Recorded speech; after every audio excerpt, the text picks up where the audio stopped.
Yang kita dah sampai. Kau ni busuk lah. Kau tak pakai perfume ke? Pakailah. Lepas tu bau. Tongkik betul. Lepas tu kenapa pun?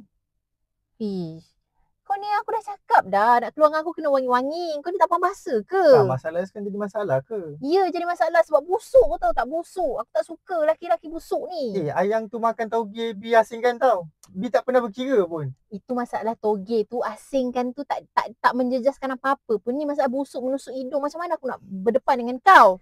Dah lah, lain kali kalau nak keluar dengan aku, kalau busuk macam ni tak payah. Yang. Dah lah, tak payah, Yang. tak payah, Ayang. tak payah, tak payah. Yang.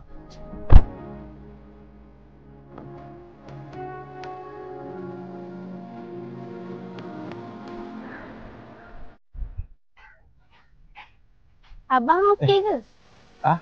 Tak okey lah, Dik. Kenapa? Gaduh dengan kakak abang. Sebab? Dia kata abang berbusuk. Memang apa? Sekejap Dah abang penting. Kau apa ni, Dik? Perfume dulu. Kat mana ni? Right, tak siapa je. Kita shop. Kita nanti abang tengok kat kita shop. Terima kasih, Dik.